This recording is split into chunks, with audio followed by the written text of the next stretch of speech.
एक चीज को 10 बार नहीं होता। बाईस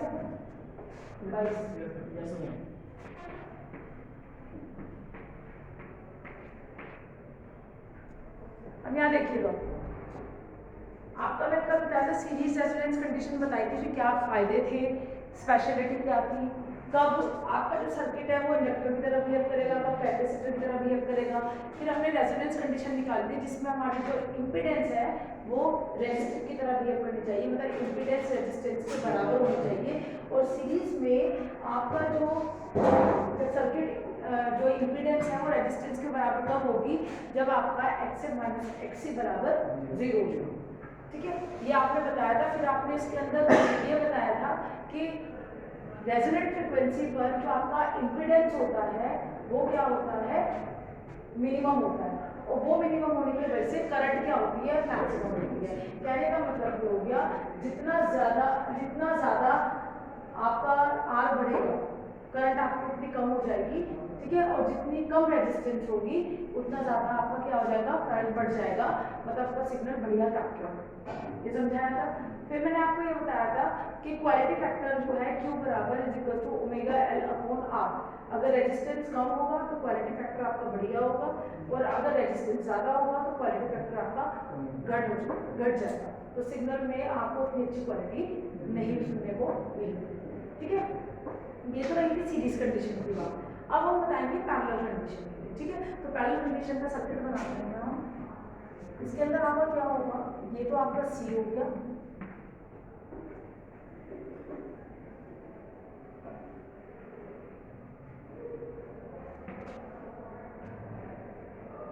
कैसे भी बना दो, इसमें पहले बता दो कैसे प्रॉब्लम बनाते चले जाओ। जो खाना है दिखा दूँ।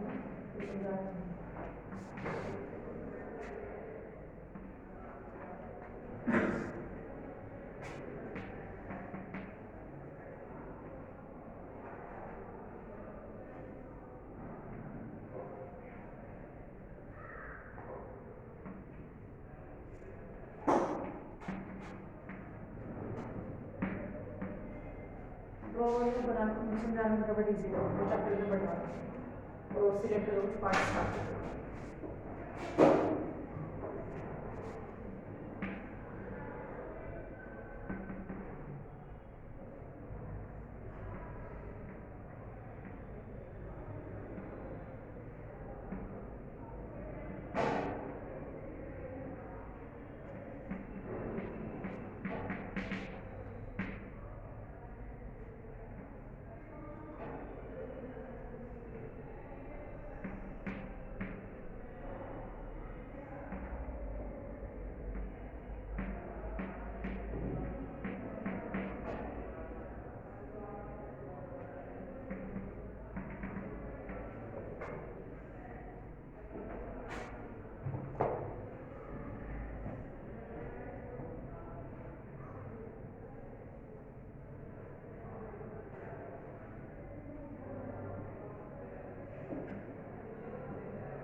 हो गया।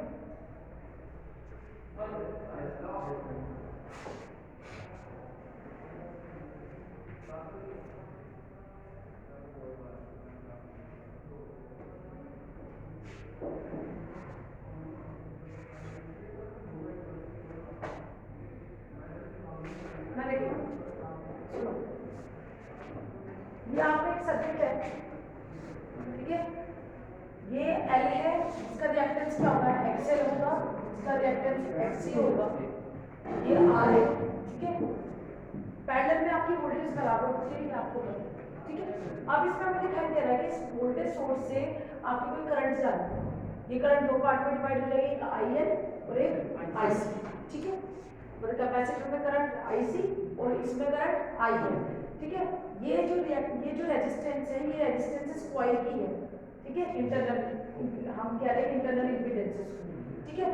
तो इस चीज़ को अलग से IR दिखाने की जरूरत है कि सीरीज में तो करंट बराबर होते हैं, जितनी इसके अंदर होती है उतनी इसके अंदर होती है, ठीक है। तो अब हमारा इससे मैं एक सर्किट आपका फेजर डायग्राम बना लूँ जैसे हमने पहले बनाया था, ठीक है। तो हमें यहाँ पे ये समझ आ रहा है इसके अंदर कि ये तो आपकी करंट, ये आपकी मर्जी है, आप इसको ऊपर भी दिखा सकते हो, नीचे भी दिखा सकते हो। इसको मैं कैसे बता रही हूँ, ऐसा क्यों कर सकते हैं वो मैं आपको बताती हूँ। देखो कल मैंने IC नीचे बनाया था, IL ऊपर बनाया था, ऐसे किया था। पहली बात तो वो सीरीज में था, सीरीज में वोल्टेज आपकी बराबर है, ठीक है। तो अब इसके अंदर क्या है, पैरेलल कंडीशन में, ये मैंने आपको लेक्चर 13 में भी बता रखा है। देखो डिपेंड करता है, अगर ये आपकी अप्लाइड वोल्टेज है, ठीक है, और आपने डायरेक्शन ये वाली ली हुई है, this is your applied voltage, और डायरेक्शन आपकी ये वाली है, ठीक है। तो पहले वोल्टेज और उसके बाद क्या आ रहा है, करंट आ रहा है। लेकिन अगर मैं इसको ऐसे घुमा दूं तो इसका मतलब ये हो जाएगा, ये पहले स्टार्ट हुआ, ये इसको फॉलो कर रहा है। समझ आ गई ना मेरी बात, यस और नो, ठीक है। मतलब अगर इसको डायरेक्शन चेंज हो जाए तो ये क्या करेगा, यानी ये जो है ये इसको फॉलो कर रहा है, और जब हम ऐसा कर रहे हैं, जब हम ऐसे वाला कर रहे हैं, ठीक है, तब ये उसको फॉलो कर रहा है। समझ आ रही मेरी बात। तो इसी को मैंने यहाँ से, मतलब इसको आप ऊपर बनाओ नीचे बनाओ, जैसे अभी ये यहाँ पे मैंने यहाँ पे इंडक्टर दिखाया, तो इंडक्टर में मुझे क्या दिखाना पड़ेगा, क्योंकि इंडक्टर में क्या होता है, वो वोल्टेज से 5 डिग्री क्या करता है, लैग करता है, पश्चिगामी चलता है, और इंडक्टर के, ठीक है। और कैपेसिटर में क्या होता है, तो कैपेसिटर वोल्टेज जो है वो 5 डिग्री करंट से क्या करती है, लीड करती है, यही तो होता है। इंडक्टर में क्या करता है, करंट जो है वो वोल्टेज से 5 डिग्री पीछे चलती है, तो यानी वोल्टेज को करंट फॉलो करती है। लेकिन अगर मैं कैपेसिटर की बात करूं तो कैपेसिटर में करंट आगे चलती है, वोल्टेज पीछे चलती है। तो कहने का मतलब हो गया कि उसमें वोल्टेज करंट को फॉलो करती है, तो डायरेक्शन चेंज हो जाएगी। तो उससे कोई फर्क नहीं पड़ेगा कि आप उसको इस एक्सिस पे बनानी हो, मतलब इधर ऊपर बनाने हो या नीचे बनाओ। समझ आ रहा है मेरी बात, क्लियर है या नहीं है। तो मैंने यहाँ पे डायग्राम बनाया है ये, ठीक है। इसमें देखिए अब आपको ये दिखाई देगा, इसके अंदर ये तो आपका कैपेसिटर करंट है, ठीक है, और इंडक्टर वाली करंट में आपका R और L है, ठीक है। तो अब हम अगर यहाँ पे वैल्यू निकालना चाह रहे हैं तो हमें ये देखना पड़ेगा, सबसे पहले जैसे मैंने आपको ये बताया था कि सीरीज में XL माइनस XC क्यों होना चाहिए। हमें रेजोनेंस, पहले हम एक फिर से मैं बेसिक चीज बोलती हूँ, जब भी हम रेजोनेंस कंडीशन की बात करेंगे, जब भी हम रेजोनेंस कंडीशन की बात बोलेंगे, अनुनाद स्थिति की बात बोलेंगे, चाहे तो वो सीरीज हो चाहे वो पैरेलल हो, आपको रेजोनेंस का मतलब ही क्या है कि Z बराबर R होना चाहिए। समझ आ गई मेरी बात, ये कंडीशन है। अभी रेजोनेंस की बात की है, we are talking about the resonance, तो रेजोनेंस में Z बराबर R के होगा। अब वो सीरीज में है तो कंडीशन किसी और तरीके से निकलेगी, और पैरेलल में जैसे सीरीज में मैंने ये कंडीशन निकाली थी आपकी, Z बराबर under root of R square plus J XL minus XC का स्क्वायर, क्योंकि वो सीरीज में था। समझ आ गया मेरी बात, इसको हमने 0 मान लिया था, तो Z बराबर आपका, बातें मत करो, क्यों बातें कर रहे हो, what is wrong with you, पढ़ना नहीं है क्या। अब हम क्या कर रहे हैं, हम पैरेलल कंडीशन, ऑब्वियस सी बात है कि जो पैरेलल कंडीशन है वो डिफरेंट होगी, ठीक है, क्योंकि उसमें जो कंपोनेंट्स है वो पैरेलल में आ रहे हैं। वहां पे सीरीज में करंट इक्वल थी, पैरेलल में पहले, अब यहाँ पे वोल्टेज इक्वल होगी, कहानी अलग हो जाएगी ना। तो उसके लिए हमें क्या करना पड़ेगा, उसके लिए हमने क्या किया कि आपकी जो इंडक्टर करंट है, क्योंकि इंडक्टर यहाँ हमारे 2 पार्ट्स में डिवाइडेड है, एक रेजिस्टेंस, एक रजिस्टर के लिए, एक L के लिए, ठीक है। तो ये I जो आ रही है 2 पार्ट में डिवाइड होगी, ये इसके लिए अलग है और इसके लिए अलग है, ठीक है। पैरेलल में जो वोल्टेज है हम क्या करेंगे, यहाँ से भी हमें यही चीज याद रखनी है, फिर से उस चीज को मैं मोल्ड करके बता देती, तो मुझे ये इसके अंदर पैरेलल कंडीशन में वो चीज हमें याद रखनी पड़ेगी। जैसे मैंने बताया कि Z बराबर R के होना चाहिए, Z बराबर R के होना चाहिए, तो कहने का क्या मतलब आ गया कि आपका सर्किट रेजिस्टिव की तरह बिहेव करना चाहिए, यही मतलब था। और रेजिस्टिव की तरह बिहेव करने का मतलब क्या है कि रेजिस्टर के केस में वोल्टेज और करंट के बीच में कोई भी फेज डिफरेंस नहीं होता है, जिस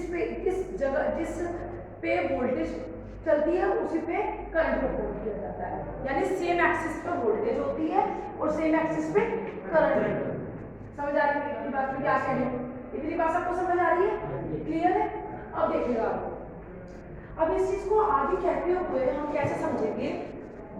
अब इसी में मैं आपको ये बता दूं कि देखो पैरेलल में क्योंकि वोल्टेज बराबर है, इस चीज को ध्यान रखो, पैरेलल में क्योंकि वोल्टेज बराबर है तो जितनी वोल्टेज इधर होगी उतनी वोल्टेज इधर होगी, उतनी ही वोल्टेज इधर होगी। तो हम एक कंपोनेंट को ही दो पार्ट्स में डिवाइड करके वैल्यू को सॉल्व करेंगे। पहली दूसरी बात, तीसरी बात हमें इसके अंदर क्या करना है, जो मैंने अभी आपको बताया कि रेजोनेंस कंडीशन के लिए सर्किट को रेजिस्टर की तरह बिहेव करना चाहिए और रेजिस्टर की तरह बिहेव करने का मतलब है कि वोल्टेज और करंट सेम फेज में होनी चाहिए। ठीक है, तो वोल्टेज तो हमने यहीं पे दिखाया है, ये देखिए, और उसके बाद कुछ नहीं समझाना मुझे। ये यहाँ पे आपने वोल्टेज एक्सेस दिखाई है, ठीक है, वोल्टेज तो ये आर के लिए होगा। ठीक है, अब आर को तो हम इंटरनल इम्पीडेंस की वजह से कंसीडर कर रहे हैं, अभी आप आर को भूल जाओ। ठीक है, ये आपका वोल्टेज हो गया, अप्लाइड वोल्टेज जीरो एक्सिस पे। ठीक है, उसके बाद में आपकी दो क्या है करंट्स है, एक करंट आपकी क्या है आईसी। तो अगर वोल्टेज आपका यहाँ है, आप यहाँ देखिएगा, अगर आपका वोल्टेज यहाँ है, ठीक है, और ये वोल्टेज माना है, तो कैपेसिटर के लिए कैपेसिटर में करंट लीड करती है, आगे चलती है। तो मैंने करंट को यहाँ लिखा, कुछ गलत किया, सही किया। ठीक है, तो ये मैंने वैल्यू दी। अब क्या है, अब मैं ले लूँ इंडक्टर के लिए, लेकिन इंडक्टर में जो है, इंडक्टर में करंट जो है वो पश्चगामी चलती है, पीछे चलती है। कितने डिग्री? 5 डिग्री। 5 क्या है हमारा कॉस फैक्टर है, इसको सॉरी कॉस फैक्टर है या पावर फैक्टर। ठीक है, तो मैंने कह दिया कि करंट जो है वो 5 डिग्री, जरूरी थोड़ा कि वो 90 हो गया, तो मैंने नहीं कहा कि पावर फैक्टर 90 होना चाहिए, 0 और 1 के बीच में होना चाहिए। ठीक है, तो मैंने 5 डिग्री ये यहाँ पे माना। समझ आ रही है बात?